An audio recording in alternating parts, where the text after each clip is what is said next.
बिस्मिल्लाहिर्रहमानिर्रहीम। अगर किसी वजह से ईद की नमाज आप पढ़ नहीं पाए, जैसा कि मैंने इससे कबल भी बताया है कि ईद की नमाज के सही होने के लिए जमात का होना जरूरी है। बगैर जमात की ईद की नमाज नहीं होगी। इसी तरह जमात में भी कम से कम 4 मर्द हों इमाम को मिलाकर। अगर इमाम को अलग कर देंगे तो इमाम को छोड़कर कम से कम 3 बालिग मर्द का होना जरूरी है, वरना आपके ईद की नमाज नहीं होगी। अगर आप कहीं ऐसी जगह हैं जहां पर 2-3 मर्द हैं, उससे ज्यादा हैं ही नहीं इमाम को मिलाकर, या फिर आप अकेले हैं, आप ईद की नमाज नहीं पढ़ पाए किसी के साथ, तो ऐसी सूरत में आप कौन सी नमाज पढ़ेंगे वो मैं आपको बता देता हूं। जैसा कि हजरत अब्दुल्ला बिन मसऊद रदियल्लाहु तआला अन्हु से उनका फतवा मरवी है, उनका असर जो है किताबों में मौजूद है, जैसा कि तबरा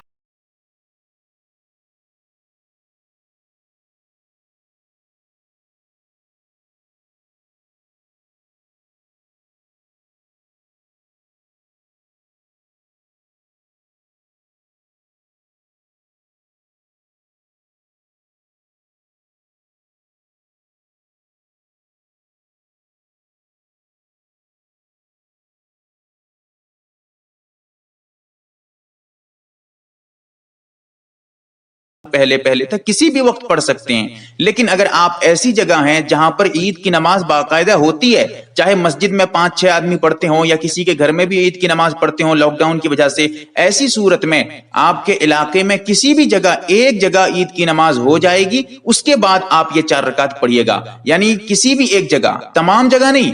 अगर आपके गांव में 5-6 जगह ईद की नमाज होती है, हर जगह का होना जरूरी नहीं, एक भी जगह अगर ईद की नमाज हो चुकी है तो उसके बाद आप ये 4 रकात नमाज पढ़ सकते हैं। उससे पहले मत पढ़िएगा। यानी ईद की नमाज अगर हुई नहीं है, आप उससे पहले ये 4 रकात पढ़ लेते हैं तो फिर सख्त मकरूह है, मत पढ़िएगा। ईद की नमाज के बाद ही पढ़िएगा। आप ये जो 4 रकात पढ़ेंगे, इसकी नियत इस तरह करेंगे कि मैं 4 रकात चाश्त की नमाज पढ़ रहा हूं या पढ़ रही हूं अल्लाह के वास्ते, मेरा रुख काबे शरीफ की तरफ अल्लाह अकबर कहकर नियत बांध लीजिए। और उसके बाद जिस तरह आम तौर पे आप नमाज पढ़ते हैं, जैसे सूरह फातिहा पढ़ते हैं और उसके बाद सूरा मिलाते हैं, इसी तरह बिल्कुल इस नमाज को पढ़िएगा। और हर रकात में सूरह फातिहा भी पढ़िएगा और सूरा भी मिलाइएगा, ये जरूरी है हर रकात में।